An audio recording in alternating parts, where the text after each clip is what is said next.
Shalom, jemaat yang dikasihi Tuhan, kita jumpa kembali di dalam ibadah hari Minggu. Saya percaya jemaat Tuhan sudah mempersiapkan diri untuk memuji, menyenangkan hati Tuhan, dan untuk dilawat oleh Tuhan. Mari kita masuk di dalam doa pembukaan ibadah. Bapa di surga, Allah yang kami kenal, kami sembah di dalam nama Tuhan Yesus, Allah yang sudah memberkati dan memelihara hidup kami. Hari ini kami siap untuk memuji dan menyembah Tuhan. Kami siap untuk memuliakan nama-Mu. Biarlah Roh Kudus memimpin kami di dalam pujian dan penyembahan kepada Tuhan. Terpujilah nama-Mu. Dalam nama Tuhan Yesus kami berdoa. Amin. Jemaat yang dikasihi Tuhan, kita siap untuk menaikkan pujian dan penyembahan bagi Tuhan.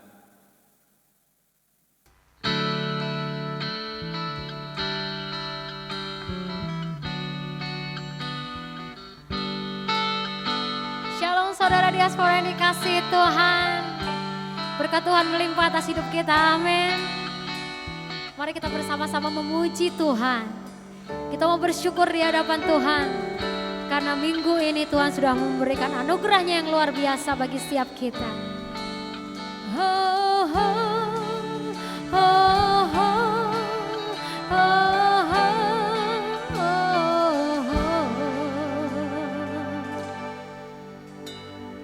Kau hiasi kehidupanku dengan kemurahan-Mu. Kau rancangkan masa depanku penuh dengan harapan. Aku ada saat ini semuanya karena kasih-Mu. Aku hidup hari ini semua berkat kemurahan-Mu. Terima kasih Yesus, Engkau sangat baik, teramat baik bagiku. Amin, mari puji Yesus bersama-sama dengan hati yang penuh ucapan syukur. Kau hiasi kehidupanku dengan kemurahan-Mu. Kau rancangkan masa depanku penuh dengan harapan. Amin. Aku ada saat ini semuanya karena kasih-Mu.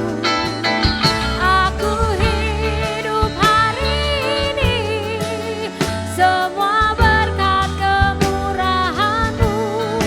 Terima kasih Yesus, Engkau sangat baik, teramat baik. Aku ada saat ini semuanya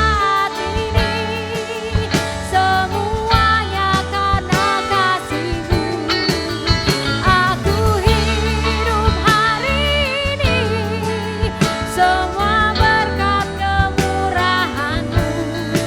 Terima kasih Yesus, Engkau sangat baik, teramat baik bagiku. Dia baik bagi saya, Dia baik bagi saudara, Dia baik bagi kita semua, amin. Layaklah segala bangsa memuji dan menyembah Dia. Mari bersukacita karena namanya. Mari ucapkan syukur. Sekali lagi mari jemaat katakan kau hiasi. Kau hiasi kehidupanku dengan kemuliaan-Mu. Kau rancangkan masa depanku penuh dengan harapan. Katakan, aku ada saat ini semuanya karena kasih-Mu. Aku hidup hari ini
Kau telah berbuat bagi setiap hidup kami, melewati badai Kau bersamaku, hidup denganmu. Kau menjaga menjadi gunung batuku, haleluya.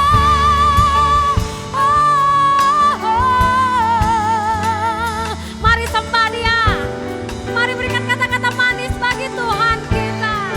Kami percaya Engkau sungguh baik Tuhan, segala kemuliaan hormat mulia bagi namamu, oh Yesus Sang Raja, tiada yang lain.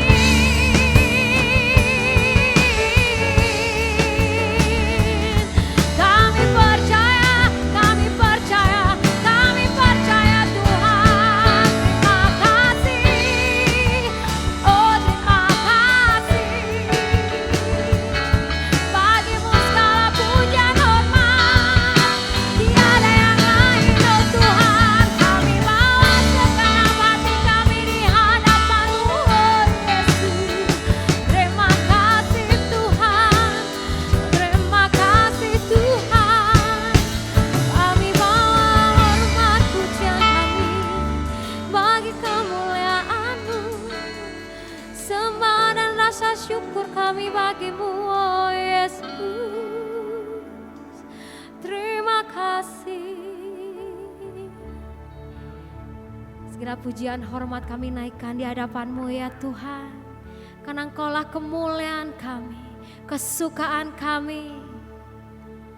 Oh God, I worship you. Oh God, I worship you. Be glorified and magnified, oh God, I worship you. Oh God, I worship you. Mari nyatakan, oh God, I worship you. Oh, be glorified and magnified, oh God, I worship you. Oh God, I worship you. Oh God, I worship you. Be glorified and magnified, oh God, I worship you. One more time. Oh God, we worship you. Oh God, we worship you. Be glorified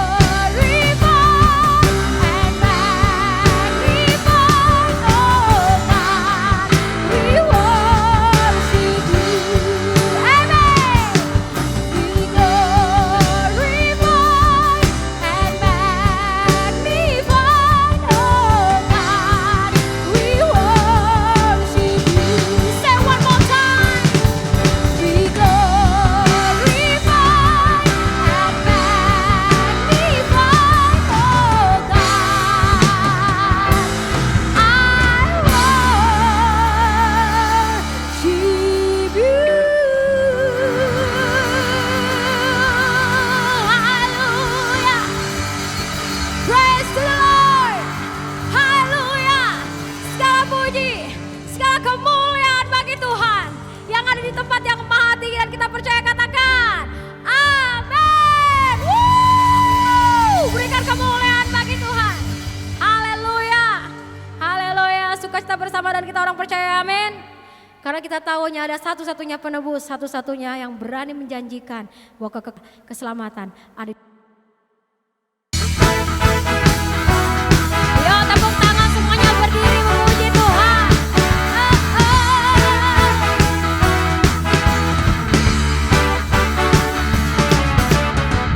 Ku tahu Dia penolongku,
Kasih Tuhan, kita sudah memuji Tuhan, kita sudah bersuka cita. Saatnya kita memberikan yang terbaik di hadapan Tuhan. Mari kita mau siapkan persembahan kita, baik yang ada di amplop maupun yang mau transfer boleh. QR code sudah ada di layar. Boleh keluarkan handphone masing-masing dan klik. That's easy. Oke, sekarang sebelum kita memberikan persembahan kita, mari kita mau berdoa bersama-sama. Yuk kita mau angkat tangan kita yang sudah bawa persembahan, boleh persembahannya diangkat. Mari kita bersama-sama berdoa. Bapak yang di surga, Bapak yang kami kenal dalam nama Yesus Kristus. Kami mau berdoa ya Bapak, bahwa kami sungguh bersuka cita pada pagi hari ini. Kami boleh melihat kemuliaan Tuhan turun atas kami. Kami boleh bersyukur ya Tuhan, bahwa kebaikan Tuhan selalu melingkupi setiap kami, satu demi satu, hari demi hari, detik demi detik. Dan saat ini ya Bapa, kami juga bersyukur untuk segala kebaikan yang Tuhan boleh berikan dalam hidup kami. Saat ini kami memberikan yang terbaik di hadapan Tuhan. Berkati persembahan kami ya Bapa, agar dapat dipergunakan sebaik-baiknya bagi kemuliaan nama Tuhan terutama di gerejamu ini. Berkati juga semua orang yang mengelolanya, sehingga semuanya dapat dilakukan, dapat dipergunakan lebih baik lagi bagi kemuliaan nama Tuhan. Terima kasih Bapak, hanya dalam satu nama Yesus Kristus kami mau serahkan persembahan kami. Kita semua yang percaya katakan amin. Selamat memberi. Dan saat ini kita juga mau mendengarkan firman Tuhan. Haleluya. Biarlah firman Tuhan ini membebaskan kita dari segala kesesakan, memberikan petunjuk, memberikan kekuatan bagi setiap kita, supaya kita dapat berjalan di jalan yang benar, bukan menurut nasihat orang yang fasik.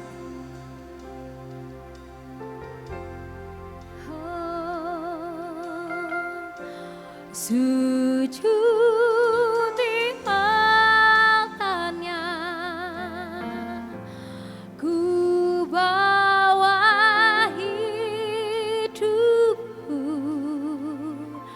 ku terima anugerahnya. Dia ampuniku, Dia bebaskanku, Dia ubah hidupku, barui hatiku. Sesuatu terjadi saat datang di altarnya.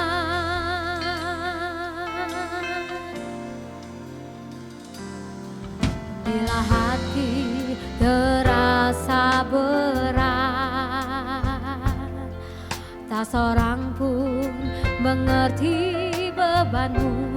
Ku tanya Yesus, apa yang harus ku buat?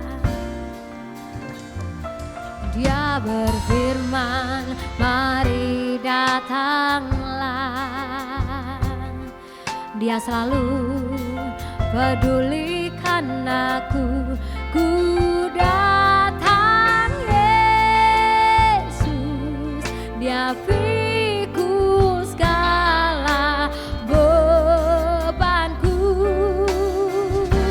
Sujud di altarnya, ku bawa hidupku, ku terima anugerahnya. Dia ampuniku, Dia bebaskanku. Dia ubah hidupku, barui hatiku. Sesuatu terjadi saat datang di altarnya.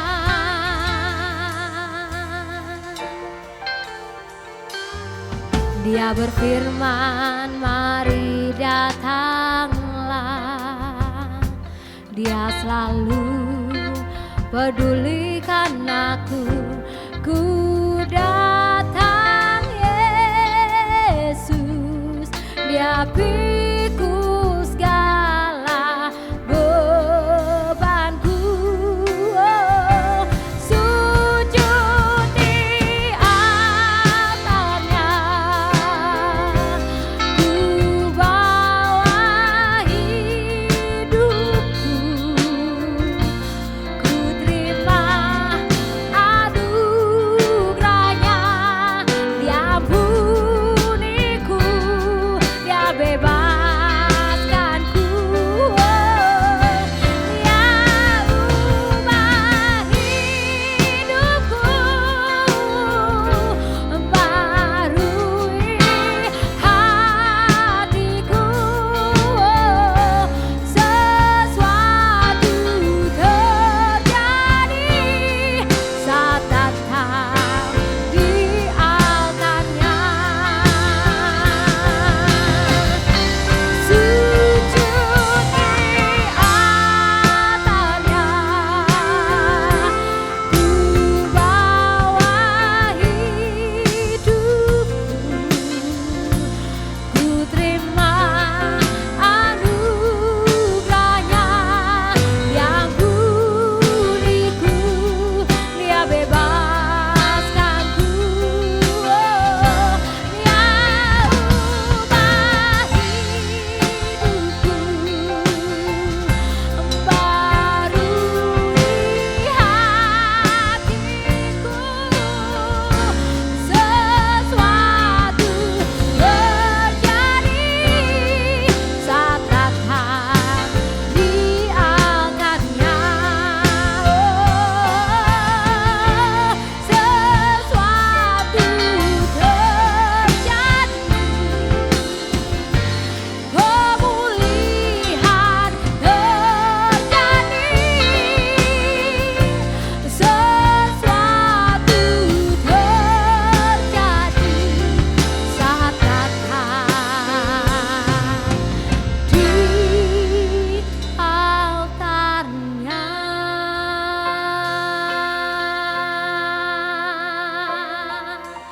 Sesuatu terjadi, mujizat terjadi bagimu.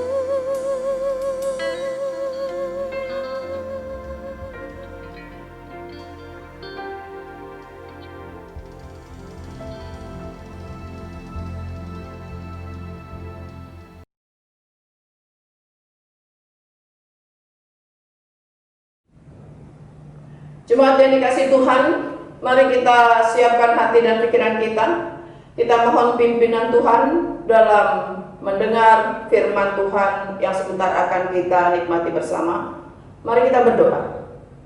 Bapa di surga yang kami sembah di dalam nama Tuhan Yesus Kristus, kami bersyukur Tuhan kalau pada saat ini kami boleh bertemu kembali dalam ibadah raya minggu bersama jemaat-Mu ya Bapa. Dan kami yakin ketika kami telah siap untuk mendengarkan firman-Mu, hati kami dan pikiran kami hanya dikuasai oleh damai sejahtera Allah yang melampaui akal, kasih karunia Tuhan Yesus Kristus dan Allah Roh Kudus yang akan memelihara hati dan pikiran kami sepanjang kami mendengar firman-Mu bahkan sampai dengan kesudahannya. Di dalam nama Tuhan Yesus Kristus kami menyambut firman-Mu. Amin. Jemaat yang dikasihi Tuhan, mari kita sama-sama buka Alkitab kita yang terdapat dalam kitab Perjanjian Baru yang kita akan sama-sama baca dari surat Ibrani pasal yang ke-11 ayat 1 sampai dengan ayat yang ke-6. Ibrani pasal 11 ayat 1 sampai dengan ayat yang ke-6, demikian firman Tuhan. Iman adalah dasar dari segala sesuatu yang kita harapkan dan bukti dari segala sesuatu yang tidak kita lihat. Sebab oleh imanlah telah diberikan kesaksian kepada nenek moyang kita. Karena iman kita mengerti bahwa alam semesta telah dijadikan oleh firman Allah, sehingga apa yang kita lihat telah terjadi dari apa yang tidak dapat kita lihat. Karena iman, Habel telah mempersembahkan kepada Allah korban yang lebih baik daripada korban Kain. Dengan jalan itu ia memperoleh kesaksian kepadanya bahwa ia benar, karena Allah berkenan akan persembahannya itu, dan karena iman ia masih berbicara sesudah ia mati. Karena iman Henokh terangkat supaya ia tidak mengalami kematian, dan ia tidak ditemukan karena Allah telah mengangkatnya. Sebab sebelum ia terangkat, ia memperoleh kesaksian bahwa ia berkenan kepada Allah. Tetapi tanpa iman tidak mungkin orang berkenan kepada Allah. Sebab barang siapa berpaling kepada Allah, ia harus percaya bahwa Allah ada dan bahwa Allah memberi upah kepada orang yang sungguh-sungguh mencari Dia. Demikian jauh pembacaan firman Tuhan. Tentunya kita yang berbahagia adalah kita yang dapat mengerti dan memahaminya serta melaksanakan di dalam kehidupan kita sehari-hari. Haleluya. Saudara yang kasih dalam Tuhan, kita sudah membaca dari Ibrani pasal 11 ayat 1 sampai dengan ke-6, di mana tema yang diberikan kepada saya pada saat ini yaitu iman mempercayai yang tidak kelihatan. Kalau kita kembali membaca Ibrani pasal 11 ayat 1, iman adalah dasar dari segala sesuatu yang kita harapkan dan bukti dari segala sesuatu yang tidak kita lihat. Rupanya penulis Ibrani menuliskan terlebih dahulu dengan satu penjelasan tentang sifat dari iman yang sejati, yang dikemukakan olehnya dengan melukiskan dan bukan dengan mendefinisikan. Dia melukiskan iman yang sejati tetapi bukan mendefinisikan. Iman yang dimaksud di sini adalah percaya kepada hal-hal yang belum kelihatan, dan juga percaya kepada yang tidak dikenal. Dalam pengertian bukan Allah tidak dikenal. Artinya tidak dikenal di sini dia tidak tahu bagaimana proses daripada terjadinya apa yang diharapkan. Sebab melalui iman kita dapat mengetahui hal-hal yang tidak kelihatan oleh mata. Melalui iman orang percaya mengetahui bahwa Tuhan telah menciptakan bumi dengan firman-Nya. Bahkan dalam pembacaan kita di sini ada tokoh-tokoh yang disebutkan. Ada Abraham, ada Habel, dan kita belajar daripada iman mereka. Jadi yang dimaksud iman adalah dasar dari segala sesuatu yang kita harapkan dan bukti dari segala sesuatu yang tidak kita lihat adalah memberikan bahwa iman itu memberikan dasar bagi janji-janji Allah yang membuat kita dengan keyakinan mutlak menggantungkan harapan dan menjadikan janji-janji itu menjadi kenyataan pada masa kini bagi kita walaupun belum digenapi. Jadi iman memberikan dasar bagi janji-janji Allah yang membuat kita dengan penuh keyakinan mutlak menggantungkan harapan dan menjadikan janji itu menjadi kenyataan pada masa kini bagi kita walaupun belum digenapi.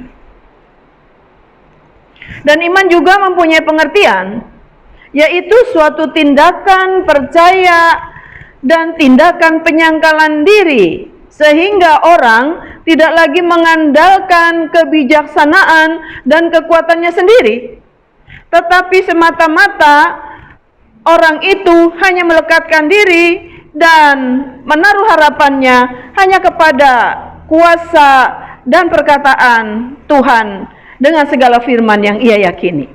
Itulah iman.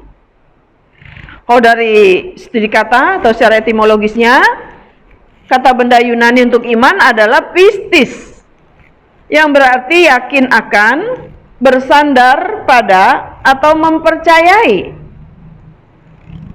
atau suatu keyakinan atas kebenaran dari suatu hal. Dalam kaitannya dengan Yesus Kristus, kata ini berarti kepercayaan bahwa Kristus adalah juru selamat yang melaluinya kita mendapatkan keselamatan. Itulah iman kita kepada Yesus. Kita beriman ada kepastian keselamatan di dalam Yesus Kristus. Kata kerja daripada iman, pistuin, yang memiliki arti pertama, berpikir bahwa sesuatu adalah benar. Yang kedua, menerima firman-Nya. Yang ketiga, menerima Yesus sebagai juru selamat yang adalah sumber keselamatan kekal. Satu definisi iman yang cukup panjang yang saya dapat dari satu buku, yaitu Dr. Anthony Hukema, yang mengatakan iman adalah suatu respon terhadap panggilan Allah melalui penerimaan akan Kristus dengan keseluruhan pribadi, yaitu dengan keyakinan yang pasti mengenai kebenaran Injil dan penyerahan yang penuh keyakinan pada Allah di dalam Kristus bagi keselamatan kita, disertai dengan komitmen sejati kepada Kristus untuk hidup baginya. Kitab Ibrani juga mengatakan bahwa untuk beriman itu perlu keberanian.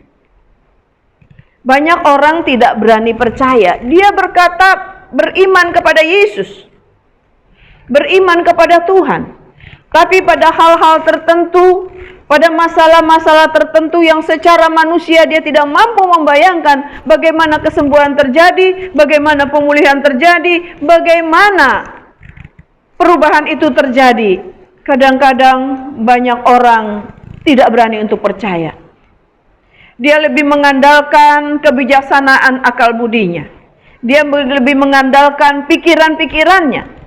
Sehingga pada saat-saat tertentu di mana antara hidup dan mati, antara dipermalukan atau dijatuhkan, orang kadang-kadang tidak berani percaya. Jadi untuk beriman itu perlu keberanian, kata kitab Ibrani. Contoh, dalam kisah Daniel, dalam kisah Sadrak, Mesak, Abednego. Jadi dia berani percaya kepada Tuhan. Artinya, sekalipun dia tidak mengalami pertolongan dengan bahasa sederhana seperti itu, tapi dia tetap akan menyembah Allahnya. Itulah yang namanya iman. Dia tidak berpikir bagaimana Tuhan akan menolong dia, bagaimana Daniel akan diluputkan dari singa, bagaimana Sadrak, Mesak, Abednego terhindar dari api. Dia tidak pernah berpikir itu. Tapi yang pasti dia memiliki iman yang kandas. Berani dia percaya kepada Tuhan. Nah, saat-saat seperti itulah iman ini benar-benar harus dinyatakan. Saudara, saya pernah mengalami seperti itu. Ketika untuk mengambil keputusan bahwa Yesus menjadi Tuhan dan Juru Selamat saya, itu tidak mudah, saudara. Banyak tantangan. Dari keluarga, dari perasaan sendiri, bahkan juga sepertinya ada satu roh yang memberatkan saya. Saya ini dari dulu, dari lahir, bukan Kristen. Tapi di balik itu saya sudah tahu siapa Yesus. Dari mana saya tahu? Saya belajar. Saya ada yang memperkenalkan Yesus kepada saya. Dan coba mempelajari firman-Nya ketika saya tahu betul siapa Yesus Kristus. Bahwa Yesus adalah Tuhan dan satu-satunya jaminan keselamatan pasti. Secara pribadi saya tahu. Tapi untuk mengambil keputusan tidak cukup berani, saudara. Tidak cukup beriman. Nanti kalau saya jadi Kristen bagaimana? Nanti saya nggak punya saudara. Saya akan mati. Saya akan terancam. bahkan akan dijauhi oleh keluarga. Bahkan lama sekali saya ambil keputusan. Tapi puji Tuhan, ada roh, yaitu Roh Kudus yang memberi otoritas, yang memberi kuasa, yang memberi keberanian kepada saya, untuk saya berani pada akhirnya saya bersaksi, sekalipun aku harus mati, sekalipun semua orang meninggalkan aku, sekalipun saya tidak mendapat apa-apa, saya akan percaya kepada Yesus Kristus sebagai Tuhan dan Juru Selamat. Dan akhirnya saya dibaptis di dalam nama Bapa, Putra, dan Roh Kudus. Memang saya tidak mengalami seperti Daniel. Saya tidak mengalami seperti Sadrak, Mesak, Abednego. Kehidupan saya terus berlanjut. Untungnya ketika itu saya tidak pernah, memang jarang sekali mendengar khotbah-khotbah yang mengatakan, oh kalau sudah terima Yesus pasti hidup kelimpahan. Kalau sudah terima Yesus pasti akan diangkat, hidupmu akan diubahkan, akan diberkati dan sebagainya. Untungnya ketika itu saya hampir tidak mendengar khotbah-khotbah seperti itu. Yang saya pelajari hanya firman Tuhan dipandu oleh suami. Jadi kenyataannya setelah saya terima Yesus, saya hanya yakin saja, pokoknya ketika saya terima Yesus, kapanpun Tuhan akan panggil saya siap, karena keselamatan sudah ada di dalam saya. Kapanpun Tuhan panggil, karena bayangan saya ketika itu, kalaupun satu kali orang tahu saya dibaptis dalam nama Bapa, Putra, dan Roh Kudus, dan hidup saya dikejar-kejar, bahkan sampai pun saya dibunuh, saya tidak takut. Yang penting Tuhan beserta saya, yang penting Yesus beserta saya, dan saya bersama Dia di Firdaus. Saya tidak takut. Walaupun sesudah dibaptis, kehidupan memang hampir tidak ada perubahan, bahkan makin sulit. Banyak yang menjauh dari saya, keluarga menjauh, teman menjauh, bahkan teman-teman saya, ada yang kami baru ketemu setelah 43 tahun baru ketemu, karena memang saya menjauh dari mereka. Rata-rata teman-teman lama itu lebih daripada 40 tahun saya baru ketemu. Ada teman SMP, teman pengajian, teman, ya banyaklah saya baru ketemu. Tapi ya saya sudah berani bertemu mereka, karena ada satu kekuatan di mana darah Yesus itu semakin bekerja mencuci segala dosa-dosa saya, dan dosa itulah dosa yang sudah cuci itulah yang membuat saya berani, punya semangat baru, berani untuk bersaksi bahwa saya adalah orang yang sudah percaya kepada Yesus Kristus. Saudara yang dikasih dalam Tuhan, lalu kapan iman itu timbul? Bila manakah iman itu timbul? Kalau kitab Roma 10 ayat 17 mengatakan bahwa iman timbul dari pendengaran, dan pendengaran akan firman Tuhan. Memang awalnya saya terima Yesus adalah pertama-tama memang melalui panggilan khusus. Panggilan khusus itu secara pribadi, melalui suara. Singkat cerita, setelah saya mendapat panggilan khusus, saya belajar Alkitab. Memang ketika saya banyak membaca Alkitab, dari Kejadian sampai Wahyu, banyak kan yang saya tidak mengertinya. Secara jujur saya tidak mengerti. Yang saya tahu adalah banyak nabi-nabi yang pernah saya kenal dulu, yang saya pernah tahu dulu.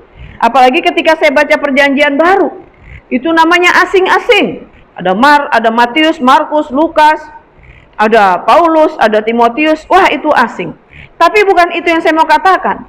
Ketika saya membaca Perjanjian Baru secara otodidak, secara orang awam, di situ saya merasa ada sesuatu yang bekerja dengan luar biasa di dalam diri saya.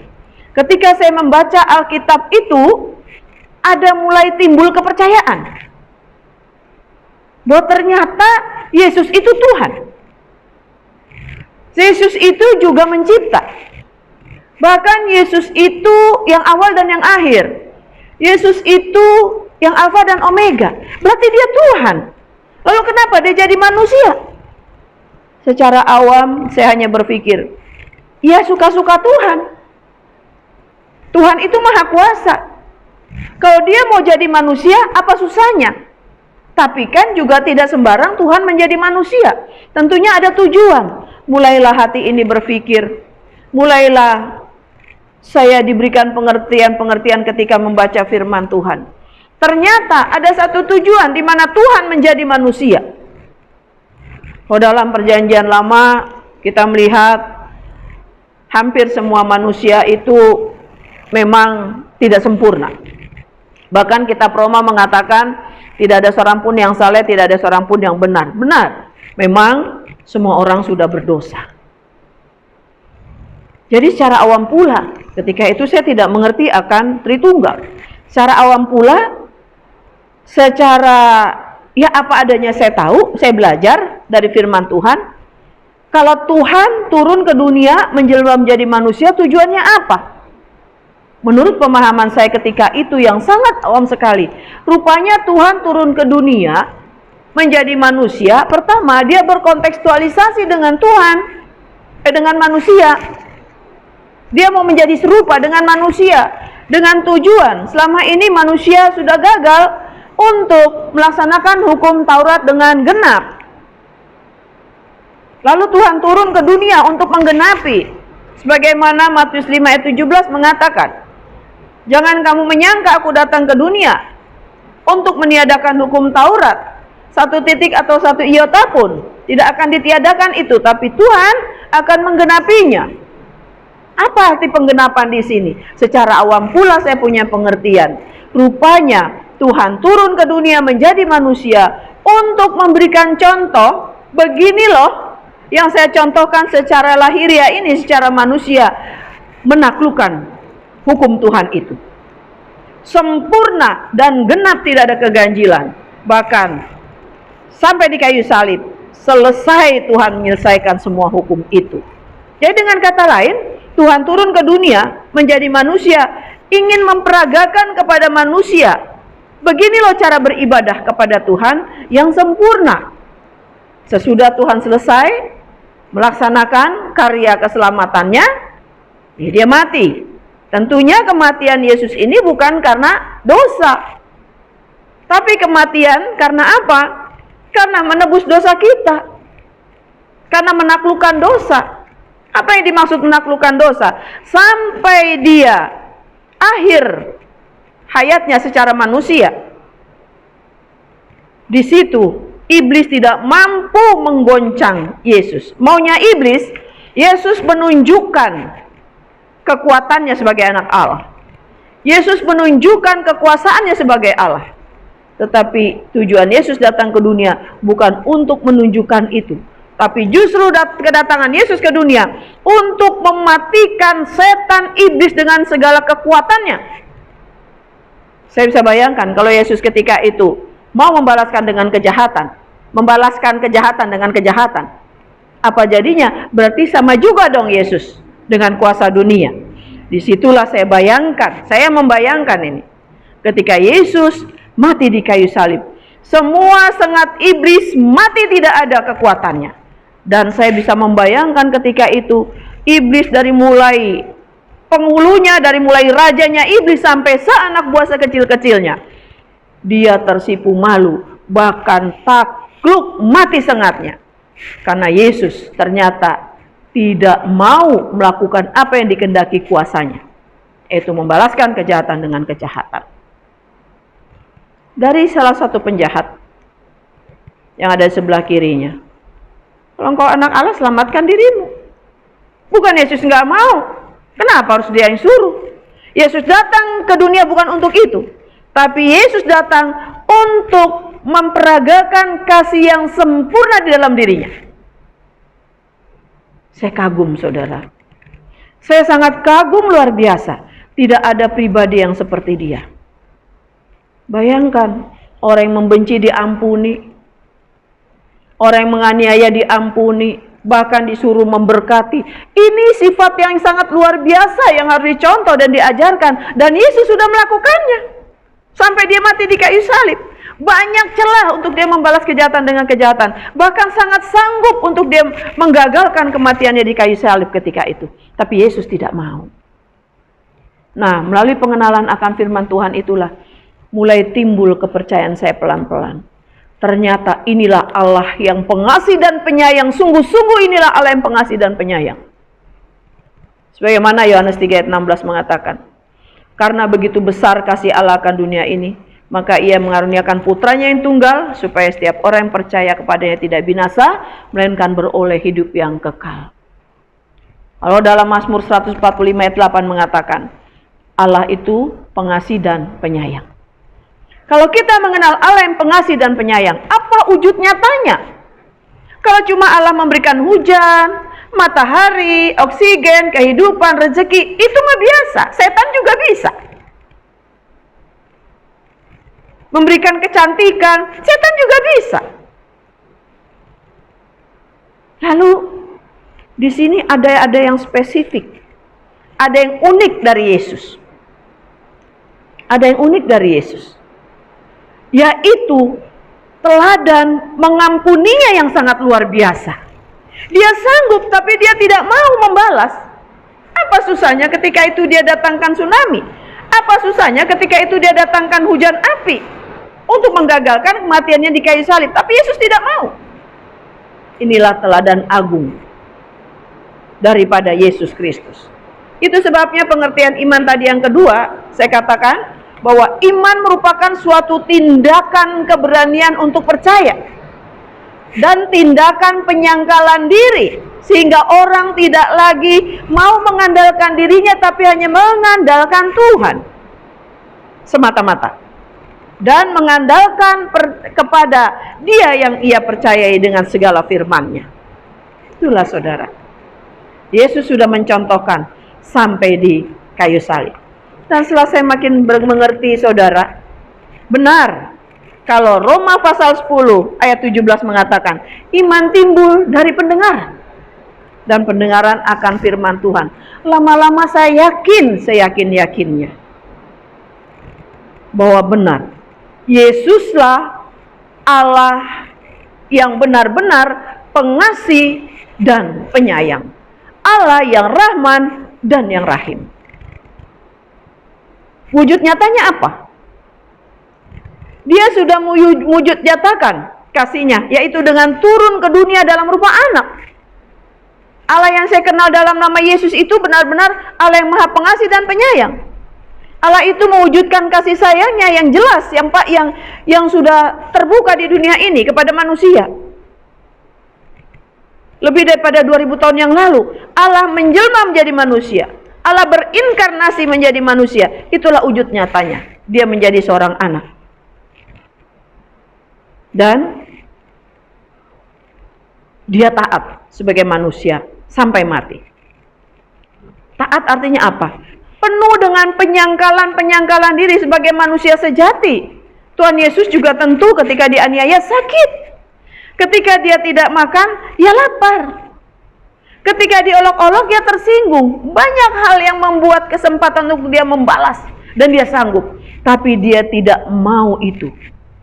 Karena ketika dia pakai kesempatan untuk membalas kejahatan dengan kejahatan, berarti iblis yang sedang dimanjakan. Justru dia datang ke dunia untuk membunuh kuasa sengat iblis sampai seakar-akarnya. Dan kematian Yesus adalah kemenangan bagi kita orang yang percaya kepada Dia. Amin. Saudara yang kekasih di dalam Tuhan. Jadi kalau kita sudah beriman kepada Tuhan Yesus Kristus, tidak salah. Itulah yang paling benar. Itulah dasar yang kuat untuk kita boleh mendapatkan apa yang kita harapkan. Bahkan akan membuktikan apa yang tidak kita lihat. Sorga, saudara, yakin. Walaupun saudara belum pernah lihat sorga, tapi yakin kita sudah ada tempat di sana. Amin. Lalu, mengapa kita harus beriman? Dalam Ibrani 11 ayat 6, tanpa iman tidak mungkin orang berkenan kepada Allah. Kalau kita nggak beriman kepada Allah, mana mungkin kita berkenan? Karena kita ada di luar kasih karunia-Nya. Coba kita kembali kepada bacaan dalam Mazmur 91 yang sering kali dibacakan, bahkan banyak umat Tuhan hafal luar kepala loh saudara. Mazmur pasal 91 ayat 1 sampai 14, tapi saya hanya akan menyoroti ayat 1 dan ayat 2. Apa artinya tanpa iman tidak mungkin orang berkenan kepada Allah? Siapa orang yang berkenan kepada Allah? Mazmur pasal 91 ayat 1 dan 2 mengatakan begini. Orang yang duduk dalam lindungan yang maha tinggi dan bermalam dalam naungan yang maha kuasa akan berkata kepada Tuhan, tempat perlindunganku dan kubu pertahananku, Allahku yang kupercaya. Amin. Siapa orang yang diperkenan? Orang yang duduk dalam lindungan yang maha tinggi. Bukan kepada yang ciptaannya. Bukan kepada gunung-gunung, batu-batu, laut, dewa-dewa, kuasa-kuasa jahat. Bukan.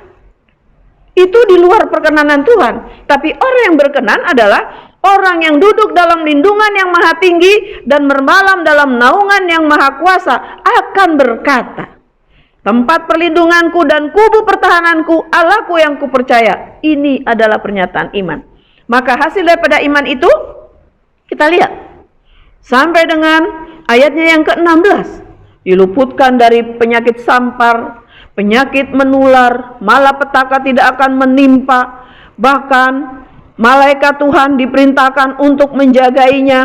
Bahkan umur panjang dan seterusnya. Dinyatakan bagi orang yang diperkenan oleh Allah. Jadi tanpa iman tidak mungkin kita akan berkenan kepada Allah. Lalu yang kedua, mengapa harus beriman? Karena dengan iman kita akan mengalahkan dunia. Di dalam 1 Yohanes pasal 5 ayat 4 sampai 5, demikian firman Tuhan. Sebab semua orang yang lahir dari Allah mengalahkan dunia, dan inilah kemenangan yang mengalahkan dunia, iman kita. Siapakah yang mengalahkan dunia selain daripada dia yang percaya bahwa Yesus adalah anak Allah. Haleluya. Mengapa kita harus beriman kepada Tuhan? Karena tanpa iman tidak mungkin Tuhan akan berkenan kepada kita. Dan dengan iman kita mampu mengalahkan dunia. Apa yang ada di dalam dunia? Yang ada di dalam dunia tentunya apa? Ada kejahatan-kejahatan, sakit penyakit, masalah, penderitaan, dan lain-lain. Itulah yang akan kita kalahkan. Jangan karena penderitaan kita terpisah dari kasih karunia. Jangan karena sakit penyakit kita terpisah dari kasih karunia. Jangan karena ada masalah kita terpisah dari kasih karunia. Kenapa kita terpisah? Karena tidak ada iman. Dengan iman kita menang. Dengan iman pasti kita akan terluput dan diselamatkan. Kadang-kadang yang membuat kita lemah apa? Ketika kita sedang mengalami masa kritis, baik ekonomi kritis, kesehatan kritis, keadaan hal-hal lain, masalah juga kritis, saudara. Disitulah mulai ada keraguan. Disinilah yang seringkali menimbulkan ketidakberanian orang untuk percaya kepada Tuhan. Makanya kitab Ibrani sekali lagi mengatakan kita mempunyai keberanian iman untuk percaya kepada Tuhan. Karena Yesus yang sudah menjadi imam besar kita, yang menjamin akan kita. Jadi saudara yang kasih dalam Tuhan, mengapa harus beriman? Karena tanpa iman kita tidak berkenan pada Allah, dan dengan iman kita bisa mengalahkan dunia. Secara khusus dalam wabah COVID-19 yang sedang melanda dunia. Bahkan di Indonesia, hampir seluruh provinsi juga sudah melakukan social distancing. Dan sekarang sedang masa-masa PSBB, itu sebabnya kita tidak beribadah bersama-sama muka dengan muka. Kita tidak duduk bersama-sama secara fisik. Kita sekarang beribadah melalui online. Tidak apa-apa, tidak mengurangi hadirat Allah. Tetap kita merasakan kehadirat Tuhan dan kuasanya. Hadirat Allah tetap dinyatakan di tengah-tengah ibadah ini. Amin. Iman yang menyatakan itu. Apa yang dimaksud mempercayai yang tidak kelihatan, saudara? Pertama, tentang keberadaan Allah. Siapa yang pernah melihat Allah? Saya sampai saat ini memang belum pernah melihat Allah. Mimpi pun nggak pernah. Nggak pernah. Tapi ketika saya merenungkan firman Tuhan, saya membayangkan Allah itu kasih. Tapi Allah itu juga murka. Allah itu sungguh adil dan berwibawa. Tapi Allah itu juga ada kalanya juga dia mendidik saudara. Saya memang tidak pernah ada penyataan melihat Allah, belum pernah. Tapi saya yakin Allah itu ada. Kalau dunia dengan segala benda-bendanya di bumi atau di benda-benda angkasa itu ada kegerakan-kegerakan, berarti ada penggeraknya.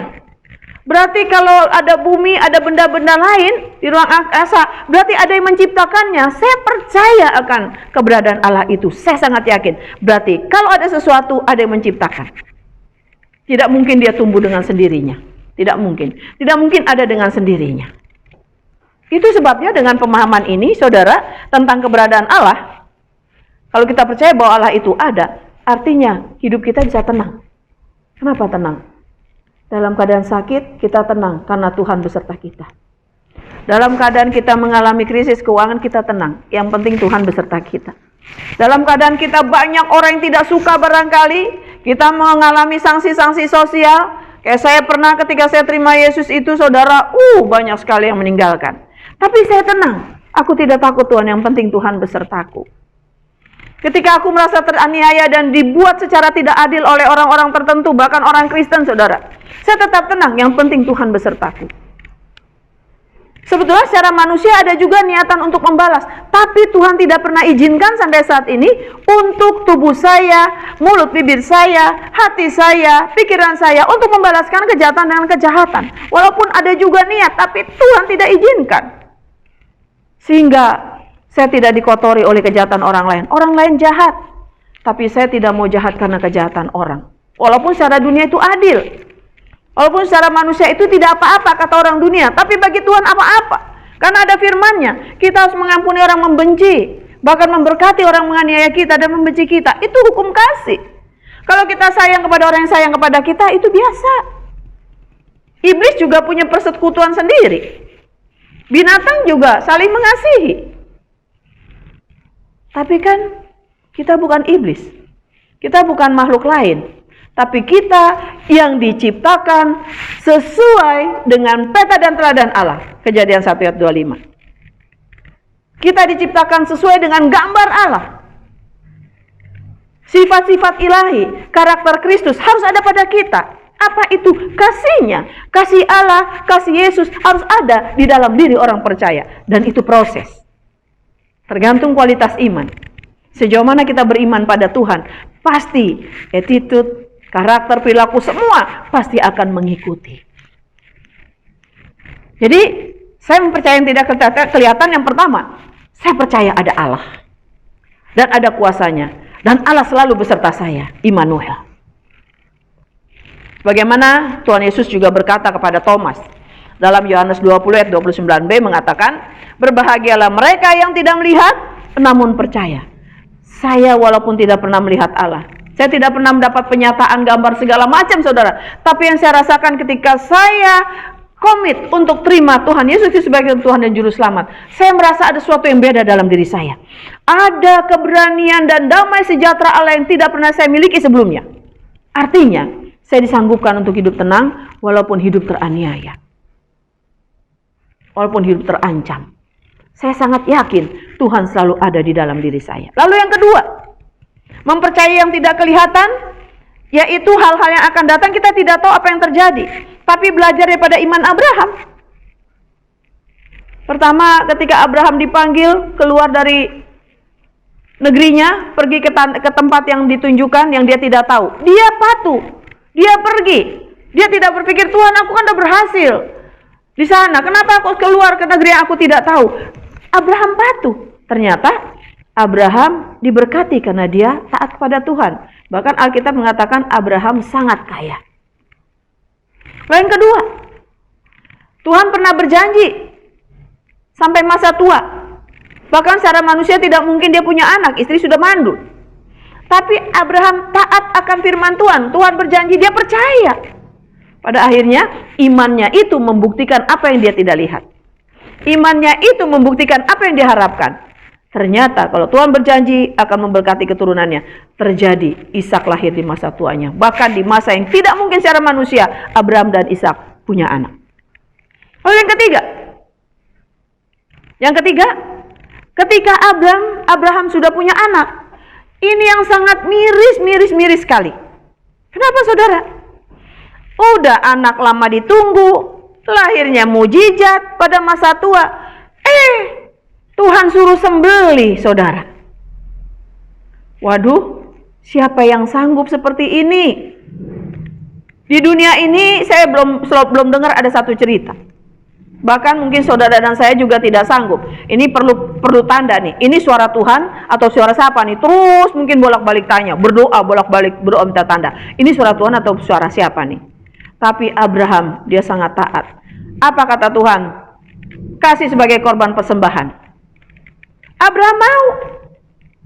Dan ternyata kira-kira, lu saudara, Ishak mati enggak? Ternyata itu hanya diuji imannya. Abraham taat. Abraham nggak pernah memikirkan bahwa satu kali Ishak digantikan dengan domba yang tertambat, nggak pernah dipikirkan. Tapi yang dia pikirkan adalah iman. Kalau Tuhan yang berjanji, ya dan amin. Kalau Tuhan yang sudah bersumpah, ya dan amin. Dia nggak pikirkan bagaimana cara Tuhan menyelamatkan anaknya Ishak. Yang penting dia taat. Ishak dia mau korbankan, dia mau sembelih, saudara. Tapi ternyata apa yang terjadi sampai saat ini? Kita juga termasuk keturunan Abraham, Ishak, dan Yakub. Lalu apalagi hal-hal yang kita percaya yang tidak kelihatan. Hal-hal yang Tuhan lakukan di masa mendatang. Misalnya pertolongan, pemulihan, pemeliharaan, pengangkatan dan sebagainya. Nggak usah pikirkan saudara. Menjadi bagian kita adalah beriman saja kepada Tuhan. Karena arti iman itu adalah mempercayai yang tidak kelihatan. Kalau sudah kelihatan bagaimana caranya, udah terbayang, itu bukan iman. Itu bukan iman. Iman itu justru apa yang tidak pernah kita lihat, apa yang tak terpikirkan. Di situ Tuhan wujud nyatakan. Saudara, bagian kita cuma percaya. Yang menggenapi adalah Tuhan. Kita tidak campuri dengan pikiran-pikiran. Oleh sebab itu, firman Tuhan mengatakan, jangan kau berpikir melebihi apa yang kau patut pikirkan. Tapi percaya saja. Percaya. Percaya saja. Itulah iman. Karena iman mempercayai yang tidak kelihatan. Lalu kita melihat yang terakhir. Apa itu hasil-hasil iman? Yang pertama, hasil iman yang pasti akan membawa seseorang kepada pengampunan dosa. Saya beriman kepada Yesus dan saya yakin dosa saya sudah diampuni secara tuntas. Amin. Saudara yakin? Saudara bukan lagi orang berdosa, tetapi sekarang saudara sudah menjadi orang-orang yang dibenarkan. Saya yakin, saya sekarang sudah menjadi orang-orang benar dan dibenarkan. Apakah orang-orang kudus, orang yang dibenarkan bisa berbuat dosa? Masih bisa. Hanya, ya dosanya ketika dia berdosa, ya dosa sehari-hari, saudara. Masih bisa. Tapi yang Tuhan mau adalah supaya kita terus diperbarui secara terus-menerus sampai menuju kepada kesempurnaannya. Lalu yang kedua, hasil iman membawa kita pada keselamatan kekal. Roma 10 ayat 9 dan 10, 1 Yohanes 5 ayat 13, saudara. Injil Yohanes 3 ayat 16, bagi setiap orang yang percaya kepadanya tidak binasa, melainkan beroleh hidup yang kekal. Iman. Ya. Jadi yang kedua, iman membawa kita pada keselamatan kekal. Lalu, iman juga memberikan kita suatu identitas baru. Yang pertama, kita akan mendapat identitas sebagai anak Allah. Injil Yohanes 1 ayat 12. Bagi setiap orang yang menerimanya, diberi kuasa menjadi anak Allah.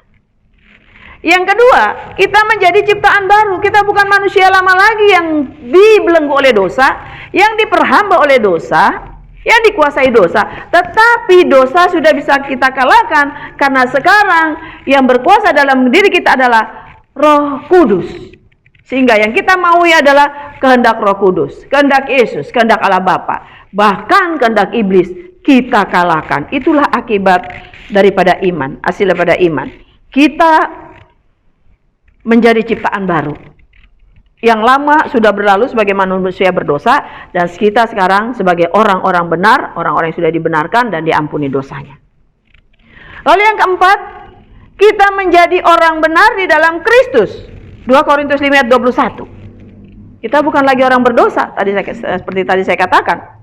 Kita sudah menjadi orang benar. Lalu yang kelima, ini yang luar biasa saudara. Kita sudah menjadi warga kerajaan sorga. Filipi 3 ayat 20 dan Efesus 2 ayat 6. Keluargaan kita bukan keluargaan dunia ini. Keluargaan dunia ini ya pemimpin kerajaannya ya kejahatan, setan dan iblis. Tapi walaupun kita ada di dunia, kuasa setan, kuasa iblis mampu kita taklukkan. Karena kita punya kuasa dari sorga. Karena kita adalah warga kerajaan sorga. Berarti kuasa yang ada pada kita adalah kuasa sorga. Amin. Lalu yang keenam, sebagaimana Petrus 2 ayat 9 dan 10 mengatakan, kamulah bangsa yang terpilih, imamat yang rajani, bangsa yang kudus, umat kepunyaan Allah sendiri. Kita mendapat identitas baru. Predikat kita menjadi imam. Imam, saudara, luar biasa. Kita adalah para imamat. Lalu yang ketujuh, kita menjadi ahli waris daripada kerajaan Allah.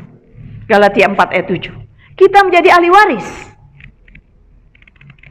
Yang kedelapan, kita menjadi sahabat Yesus. Yesus mengatakan, aku tidak mengatakan kamu lagi hamba, tetapi kamu ada sahabat-sahabatku. Haleluya.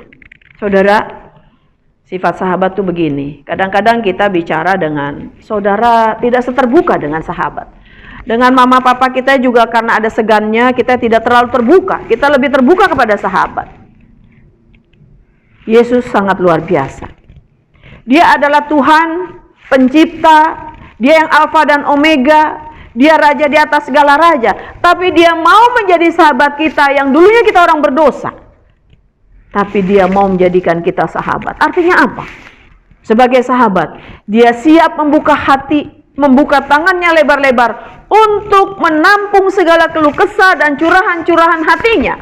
Curahan-curahan hati kita kepada dia. Dan Yesus mampu melegakan. Ada ajakan dalam Matius 11 ayat 28. Marilah datang kepadaku yang letih lesu dan berbeban berat. Aku akan memberikan kelegaan padamu. Lalu bukan sampai situ. Tuhan katakan, pikul lakuk yang kupasang, apa itu? Kendali, saudara. Apa kendali kita? Ketika kita datang pada Yesus, kita dilegakan. Dan pada akhirnya kita terus diberi makan firman Tuhan. Firman Tuhan itulah yang akan mengendalikan kita. Supaya kita jangan jatuh ke dalam dosa, tidak menyimpang ke kanan dan ke kiri. Tapi iman kita terarah hanya kepada Tuhan yang kita sembah di dalam nama Tuhan Yesus Kristus. Lalu yang ke-9, kita menjadi umat yang kudus di hadapan Allah. 1 Korintus 1 ayat yang kedua. Lalu 1 Korintus 3 ayat 16 mengatakan, kita ini luar biasa sekali dijadikan tempat tinggal Allah. Tidak tahukah bahwa tubuhmu adalah bait Roh Kudus? Haleluya. Mau Tuhan memakai tubuh kita yang dulunya kotor. Mau Tuhan memakai tubuh kita yang dulunya najis. Tuhan sudah bersihkan itu dengan kuasa darah Yesus. Tuhan sudah ampuni kita daripada segala dosa dan kesalahan kita. Dan sesudah itu dia mau berdiam di dalam diri kita dan menjadikan tubuh kita ini rumahnya. Artinya apa? Kalau tubuh kita ini mau dijadikan rumahnya atau tempat tinggal dia, apalagi yang harus kita takutkan? Apalagi yang kita harus khawatirkan? Tentunya kalau kita punya rumah, saudara, rumah itu rusak, rumah itu sakit, rumah itu bocor, yang pusing rumahnya atau pemiliknya? Pasti pemiliknya. Itulah alasan mengapa kita harus beriman kepada Yesus. Karena Yesus lebih tahu, lebih memikirkan apa yang kita perlu dan kita butuhkan. Amin? Tidak tahukah bahwa tubuhmu adalah bait Allah? Cobalah kita mati atas keakuan kita, saudara. Mati dari keinginan kita, saudara. Supaya keinginan Yesus benar-benar maksimal dalam hidup kita. Dan pada akhirnya kita dimuliakan. Kan ada satu pujian. Ku telah mati dan tinggalkan cara hidupku yang lama. Semuanya sia-sia dan tak berarti lagi. Dan seterusnya, saudara. Ketika kita semakin mengecilkan sampai mematikan kehendak daging kita, maka kuasa Yesus akan semakin maksimal dan kuasa Yesus semakin luar biasa ada pada kita. Apalagi yang kita takutkan, apalagi yang kita khawatirkan, berani saja untuk percaya kepada Yesus Kristus karena Dia paling tahu apa yang kita butuhkan. Haleluya.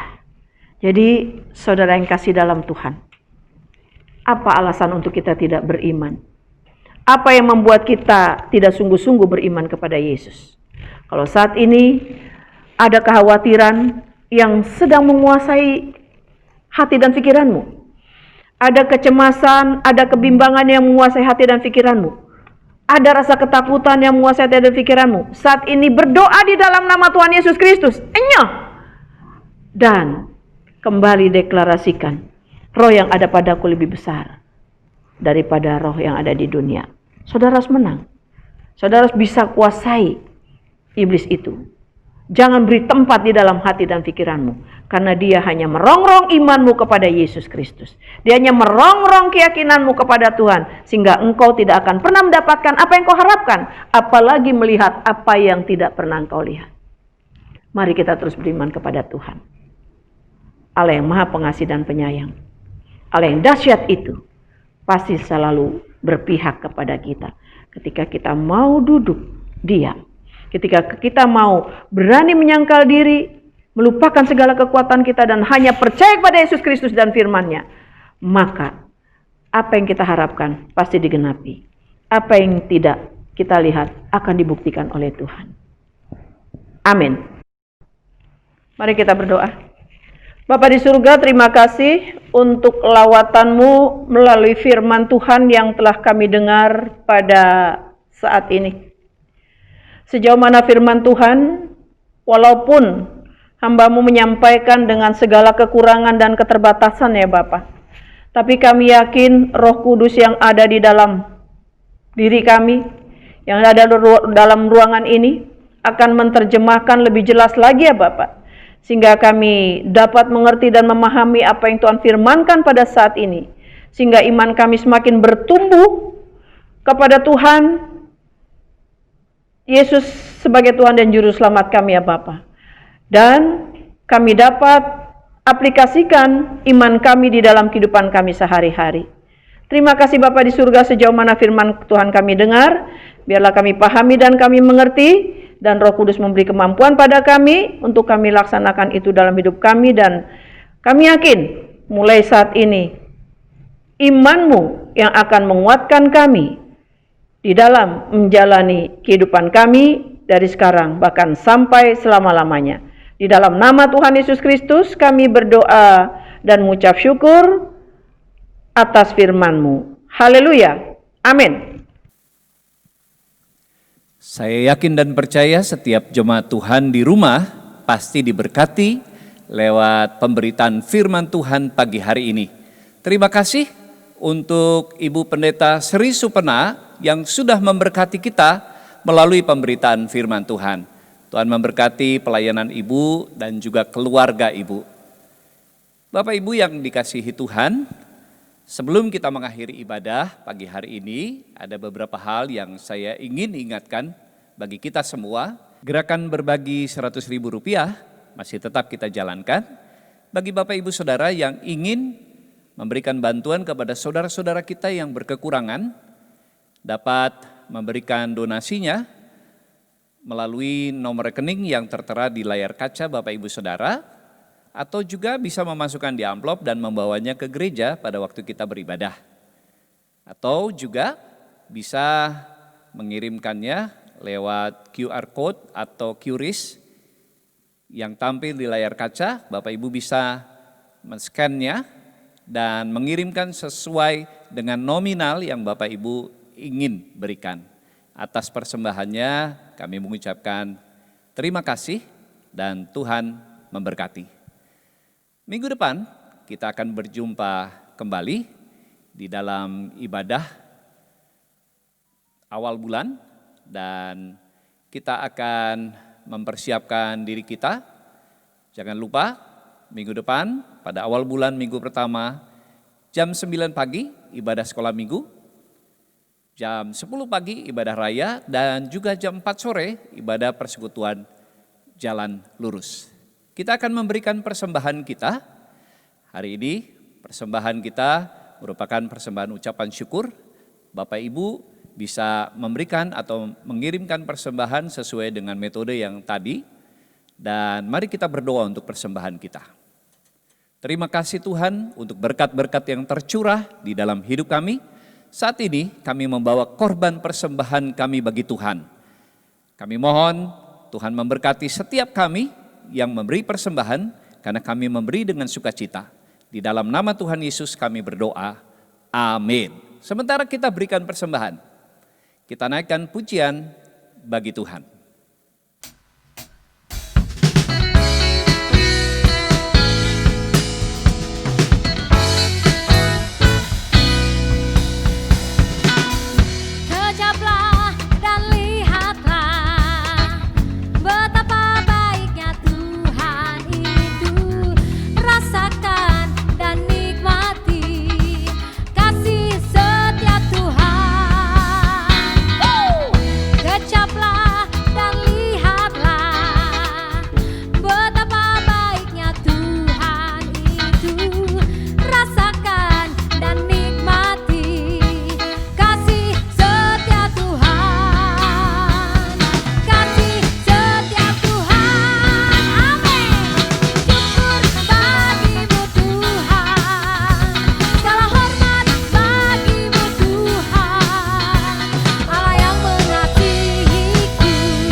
Saya mengundang jemaat Tuhan untuk bangkit berdiri.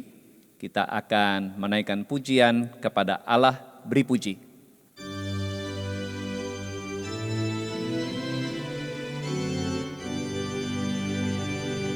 Kepada Allah beri puji, serta kepada Al-Masih, Roh Kudus muliakan, berkuasa dan berkasihan. Amin.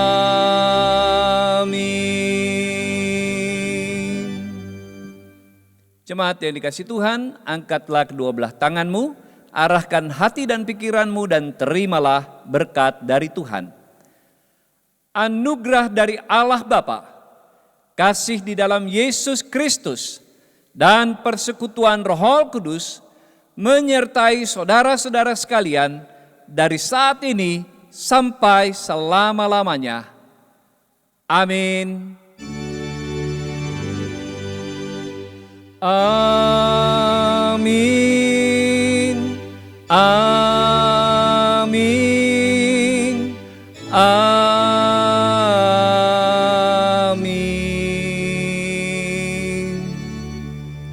Selamat hari Minggu. Sampai jumpa kembali minggu depan. Tuhan memberkati. Jangan lupa, nanti sore jam 4 kita jumpa kembali di dalam ibadah persekutuan Jalan Lurus. Selamat hari Minggu, Tuhan Yesus memberkati, and have a blessed weekend with your beloved one and your family. Selamat hari Minggu.